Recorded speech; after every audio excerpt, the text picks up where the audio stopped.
In this video, I'm going to teach you what causes this, identifying what's causing you to shoot this way and help you understand. There are three common things that people do wrong at the range that causes inaccuracy. And once you understand those three problems, you can start solving them one at a time. And the more you solve them, the easier shooting a pistol gets. Shooting a pistol isn't complicated, but it is complex, and there are a lot of moving parts that we have to put our head around. In this video today, I'm going to explain each one of the common problems that most people are having. This is a target from yesterday. I just came back to the range and pulled it up. If you identify here, he's got a decent group here. I would almost think that he had the target close when he was doing this one. And the moment he got back past the 3 yard line, let's say he was at 5 or 7, look what happened. He started getting out here left, left, left. And this is common to shoot left for a lot of different reasons. Now, one of the most reasons people shoot left is because they got the gun over their nose and not over their dominant eye. Right off the bat, guys, if you put a weapon, let me grab a yellow pistol real quick. I'll be right back. Okay, I'm back. So if you actually grab a pistol and you have proper grip, or you think you have proper grip, and you push it out in front of you, this is where the weapon is normally at. If someone's standing with their feet shoulder width apart, bouncing on their knees, and leaning forward just a little bit, the gun's over their nose. Think about this. If I'm using my right eye, 'cause I'm right eye dominant, and I'm looking through the gun over my nose, I'm already looking at the weapon with a little bit of a bias. So here's my tip for you. Kind of put your weapon out over your dominant eye. And the easiest way to do this, guys, if you're right-handed, same thing if you're left-handed, just reverse it, guys. Take your hand out in front of you straight. And once you've got your hand out over you straight, your eye needs to go up your arm. Okay, so you see that right there? That's what we're looking for, because that puts you over the pistol. So the very first thing, we're going to take the arm, put it out, put your head over there, now put your other hand on the weapon. And once your hand's over the weapon, your eye is over the weapon, and then from there it's a slow, continuous press. Now, that will solve some of the left part of it. Now, most likely, if we kind of get this group here, I kind of teach students all the time to play 7, 8, 9. I think he was probably working on the 7 or 8, but he's still low and left. So most likely he was kind of getting anticipation going. Now that can be solved in a lot of different ways, but what we need to think about is a trigger has some travel. It goes back. It's on a lever, right? I take this trigger and I start to bring it back. I start to bring it back. And then sooner or later, the weapon's going to fire. Because when we rack a slide, not only are we putting a bullet in a chamber, but we're cocking the firing pin.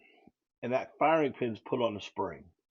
And as you bring this trigger back, it's going to lay in, and bang, it cuts. A lot of people don't press triggers. They pull triggers. They get excited and they pull the trigger. When you pull a trigger, you're going to pull the bullet down. I kind of showed you this before, so let's go ahead and get the weapon over our dominant eye. Let's get a decent stance, and then let's pull a trigger, pull a trigger, pull a trigger, and that's what's causing a lot of the low shots. That's a very easy solve by giving yourself a slow cadence. We need to cut the shot in a count of 3. So in your brain, you put it out in front of you. 1 is touching the trigger. 2 is applying pressure. 3 is letting the weapon cut. Now, if you do that multiple times, what we're trying to do is get the feel of the trigger, guys. The more we feel the trigger, the more we feel the travel of the trigger, the more we understand when the gun's going to cut. And when we understand how much pressure we can put on this trigger before it fires, the better we're going to be. And number three, it's always about grip. Guys are over gripping or under gripping or not gripping well enough. I've showed you the grip multiple times, but I'll show it to you one more time. I think it's important. Our hand, our dominant hand, always goes high on the weapon as much as possible. And then we want to wrap our fingers in. And once we've wrapped our fingers in, we want to keep our finger off that trigger. That's key. We don't want any hovering or covering. We don't want any of that stuff. We want to be up here. Now, once we've done that, guys, what we've built is a void right there. And this is where the hand goes. Now, here becomes the challenge of most students. Most students don't feel they have control of this because they don't think this hand's holding well enough or they're not squeezing hard enough. If you mathematically think about it, these three fingers on your dominant hand are holding on the weapon. These four fingers must control the weapon as much as possible. So we want to squeeze in. Now here's a little bonus tip for you guys. When we put the weapon in our hands, we want to make sure we're high underneath here on the trigger well. And then we want to make sure that this hand is high on here as well. You almost want to karate chop it in and fill that void. Now the cool thing about this is if you remember me telling you about driving the weapon with your pec muscles, when I press this weapon out with my hands, see what's happening there? I'm squeezing my hands together, and that's going to allow me to get that 360-degree grip. We need to put enough pressure on this weapon when it cuts, we're able to control it, but not let it flip.